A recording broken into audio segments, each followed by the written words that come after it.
Hello, everybody. My name is Lat Mackey, and this is Sequence Break IL. A look at speedrunning, game development, content creation, and everything in between. Thanks so much for being here. Thanks for listening and watching and all of that fun jazz. Thank you so much. In this one, going to talk a little bit about games done quick, and you'll see why in just a little bit. Awesome Games Done Quick 2023 just wrapped up. Recording this in the middle of January. They raised almost $2.7 million, just under it, for Prevent Cancer, a great foundation that is doing a lot of work in cancer research grants and all this kind of stuff that is going to hopefully push us one day closer to maybe preventing, finding a cure. I don't know. I know that in this past year, I've been personally affected big time, not myself, but, a very close loved one to me for cancer. And honestly, the marathon seems like it takes on a little bit different feel when you've got family going through this. And, so it really hit me in the heart today. The few times that I got to watch, I didn't get to watch very much of the marathon this year as I was working the entire week. So I didn't volunteer. I didn't run. I was not involved at all, but loved being a fan and got to be a donor and all that kind of fun stuff. So great marathon. I can't wait. I'm going to try to catch some of the VODs, and I'm not going to do a recap or anything like that, but I did want to touch upon something that was announced right before the marathon started. And that is the founder, Mike Uyama, has stepping down from full-time responsibilities from the organization, from the business side of things. And for those of you that may or may not know Mike, he is as awesome as everyone says he is. And I'm not just saying that because it's AGDQ, it's Awesome Games Done Quick, but the time that I have gotten to spend with Mike it has been always just these great experiences. And I just can't say enough nice things about the individual. And I wanted to share just a couple of things that remind me. And I think this is there are many different reasons why I have these affinity for Games Done Quick and all of the different marathons. Probably the biggest one is that it got me hooked on speedrunning. Like, there's just no way to avoid that. If I hadn't found GDQ in around 13, 14 in that time frame, I probably wouldn't be into speedrunning as much as I am right now. But my first interaction with Mike actually was when I got my first run that I ever did for SGDQ. I think it was either 18 or 17. It must have been 2018. Running Bonk's Revenge. And I was backstage getting ready for the run and stuff. And I'd already done all my practices and stuff like that. And I don't remember what I was doing, but Mike came up to me and goes, "Hey, you're Lat Mackey. You're the TurboGrafx 16 guy." And I was like, "What? You've heard of the TurboGrafx 16? I was so excited that somebody had actually heard of my console. Well, it turns out Mike was a TurboGrafx 16 fan, and he ends up speedrunning some games. I don't know if he had before or after that time period, but he definitely he mentioned we shared an affinity for the console and our little TurboGrafx 16 community. We're not a very big bunch, but there are some of us out there. And the fact that he was just so kind and so generous and was really into it is very approachable to talk games with him. When I worked at GDQ for a little bit of a time period, he was actually my boss for a little bit of time. And I even outside of all the work stuff, he participated in a TurboGrafx 16 marathon that was held over at RGL TV's channel called the Turbo Fest, and he ran a couple of games for that. And is the kind of person where if you wanted to talk games with him, you could literally, whether you see him in person or whether you do it on Discord or somewhere else in some online community, he is he's a person that is just easy to approach and is very likable. On top of that, it's kind of amazing what the marathon, what GDQ has done for some really worthwhile causes. And Doctors Without Borders and Prevent Cancer have been the two main ones, but there have been other recipients of donations from GDQ events. And it's just kind of mind-boggling. It's over $40 million now. I mean, it's the amount of good that has been able to be done because of the events that were hosted and created by Mike. I mean, there were definitely a handful of individuals who made these things possible, but Mike was there at the beginning. It was his mom's house who he went to the first one, and a lot has been recorded nowadays. Thankfully, we're getting, it seems like every year we get a little bit more history on the starting of it.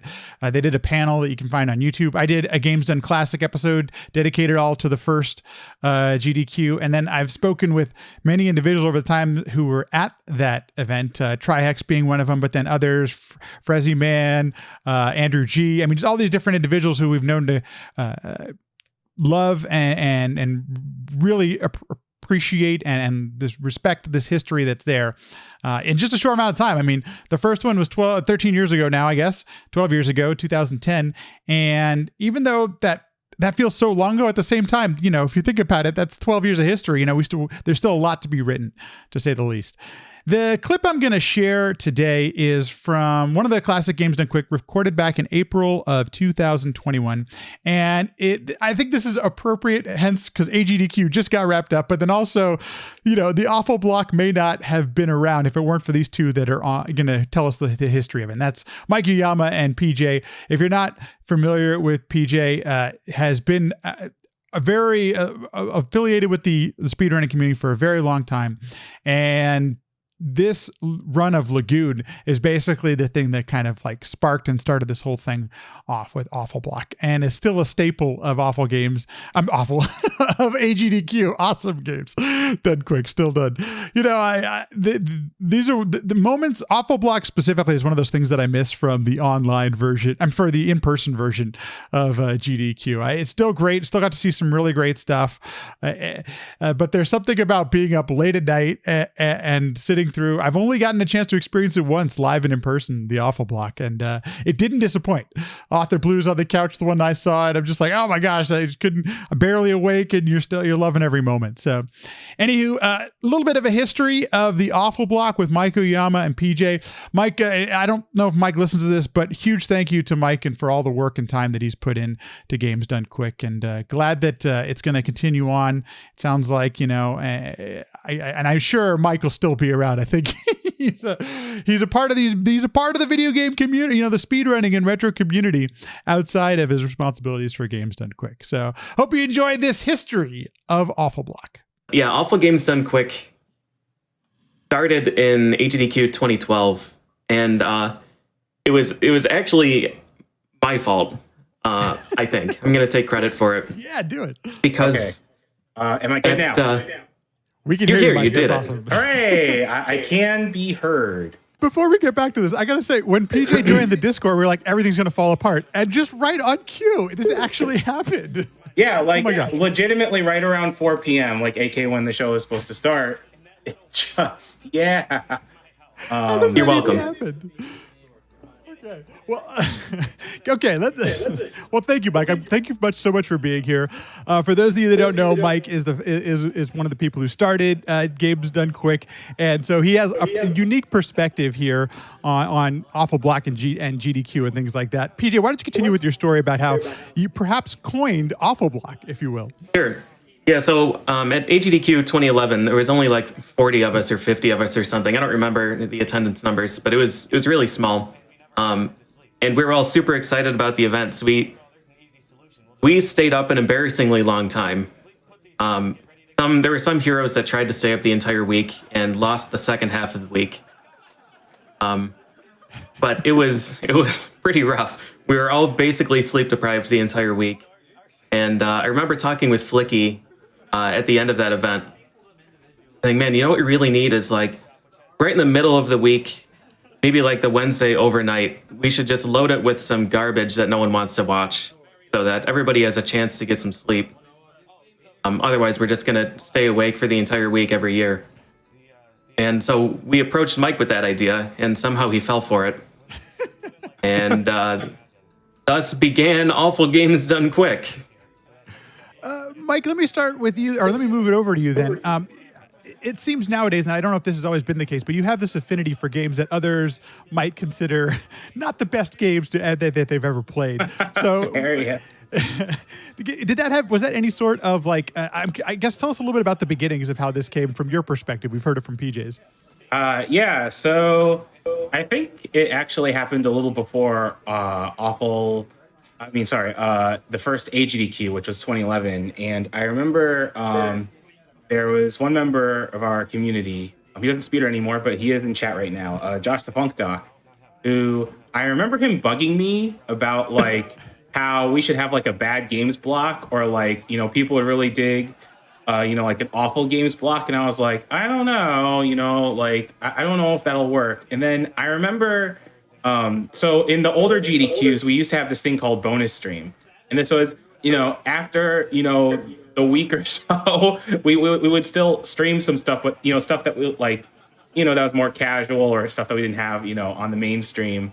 And the first game we started off with was Lagoon, and somehow, so like this might not sound like a large number nowadays, but back in 2011, this is a very large number. So even after our, like for bonus stream, like Lagoon had like about 500 viewers or so watching. Or like, why are 500 people watching this? Because like none of us thought it was a good game. I know PJ likes Lagoon now and he thinks it's a good game, but I still don't think it's a good game. I don't think it's a good game. I think it's a good speed game. Okay, that's fair. So how does Lagoon then? I mean, who even just like did somebody suggest it to you, Mike, or was that something that you had chosen? Like, how does Lagoon become this this game that starts this whole Awful Block thing?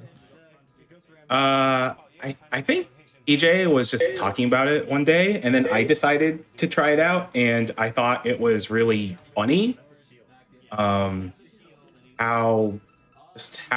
bad it was. So what's funny about Lagoon is that a lot of people misinterpret it as a Zelda clone, but it's actually a Yeast clone, especially if you play it on the original hardware that it was on, the X68000, which is a Japanese PC that's well known for being fairly powerful for the early 90s. And I think like even some Capcom games were programmed on Final Fight. So PJ, go ahead, Mike. Oh yeah. But but then like when I was playing, I was like, this character's sword is so short, and like, some of the quests are like so like comically stupid in my opinion. Like the fact, like the first escort quest, like I know he's supposed to have like a sprained ankle or a broken leg or something, but he walks so slow. Excruciatingly slow. Yeah, exactly. And then there's bosses that where you just wonder like, how are you supposed to fight them? In fact, it took PJ and like some casters like a while to figure out the pattern of one boss, Ella, just to be able to fight that boss consistently. Yeah.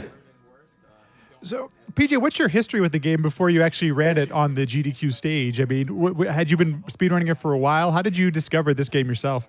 Oh, sorry to interrupt you, but if you can see on the screen now, this is that escort quest that I was talking about. The guy's walking so slow. Oh my gosh, he's crawling. Poor Giles. Yeah, poor Giles. So prior to this, I'd been running it for a year and a half or 2 years. I think in 2010 I started running it. But there was a guy that I was friends with and used to look up to in, 2003 or something. And he said that Lagoon was his favorite game. And I had never seen it before. But I saw it at a game store and I was like, Lagoon, oh man, all right. And my friend really liked this, so I'll pick it up. It was $5. So I picked it up and I immediately got lost. It took me an hour to get out of the first town because you need to buy a sword to leave the town, but like they don't tell you anything. They're just like, here's some money. Like you have to go find a sword, but like the weapon shop sells items. The shop that sells weapons has like an armor icon in the front of it and is labeled restaurant or something. Like everything is wrong. So I got lost and couldn't figure it out and stopped playing it. And then some years later, my brother and I decided to dedicate a summer to beating all of the games that we owned but never beat. I decided that was my time for revenge. So I finally finished Lagoon, and I was like, this game's pretty terrible, but that was a really rewarding experience. Much like a lot of these other bad games, it's usually just like one or two really bad mechanics that makes the game charming and makes it interesting to try and work around. And in this game, it's the really horrendous camera and the horrible, horrible weapon. So, yeah, sometime later, I was like, I wonder how hard it would be to do a speed run of this. Because back then I was still, embarrassingly, I was still involved with Twin Galaxies. And their rules prohibit any kind of continuing. Everything has to be done single segment. So I was like, man, a run of Lagoon would just be impossible. Like you have to beat the whole game without dying. But you'd just die from like any enemy. Any bad interaction with any enemy in the whole game is a game over. This has got to be the hardest game ever then.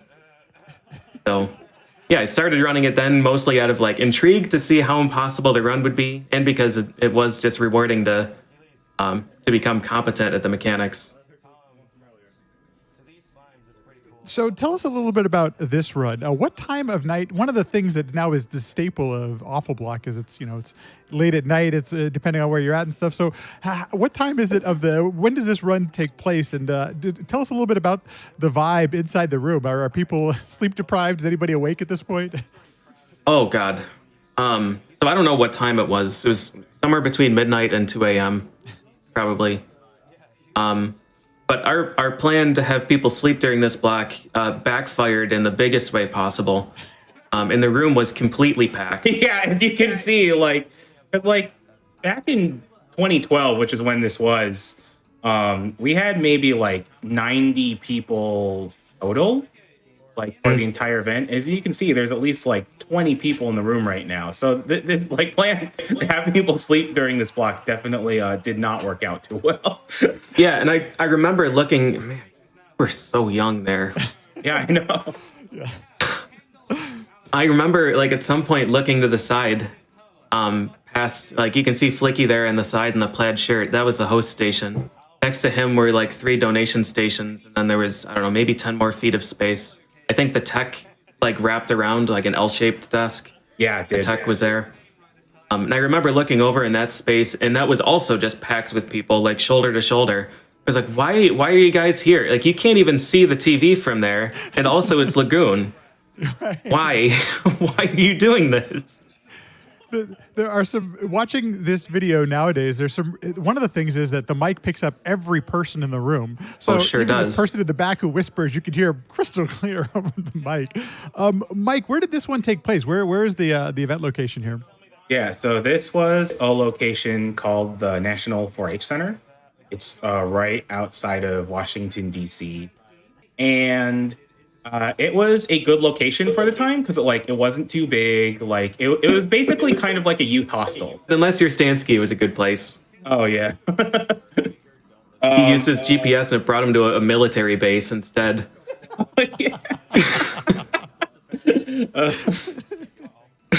Wow, that sounds like a story for another time. Yeah, did he ever make it to the venue? He did make it to the venue eventually, Okay. But he did. I completely forgot about it, but he did have trouble. Was he met by armed guards or something? Or? Yes, he was. He was actually met by armed guards. Wow, nice. I was curious, was Lagoon originally scheduled for this late at night, or was this something that it happened to be in the schedule? This is where it got to. Yes, actually it was. So even though GDQs kind of have a reputation for being late, and the first HDQ was especially late. So this was the first HDQ where we actually implemented setup blocks to accommodate for it takes time to set up in games. And our setup blocks were so forgiving, and the estimates were also pretty forgiving, where we actually started getting ahead of schedule at times. So we were, in fact, the reason why bonus games were invented was because we were running ahead of schedule, and we were okay, we have to fill the schedule with something. And this, the scheduling and gameless process was a lot less formalized. So it'd just be hey, who can run a game? Okay, people can donate to have this game on the schedule because we're running too far ahead of schedule. So yeah, in other words, yes, we were mostly on schedule. It was meant to be late at night. Thanks everyone for listening and watching. If you're enjoying the podcast, please feel free, subscribe, leave a comment, all that stuff people say at the end of a video. It honestly all goes a long way to help the podcast. Thank you so much. If you want to join us on Discord, we chat mostly about food, but occasionally we do talk about the stuff that's in the podcast. The link is in the show notes or in the description. Feel free. Come on by. Join us. If you want to follow on Twitter, Sequence Break PC. Sequence Break PC. I post when I go live. It's kind of not at a set time. So if you want to see the live feed of the podcast, feel free, follow there. And finally, if you want to email, podcast@sequencebreakpodcast.com. Sequencebreakpodcast.com is also where you can find the backlog of all of the episodes. It's also on YouTube as well. So feel free, join in, have some fun. Thank you so much. I will see you in the next one.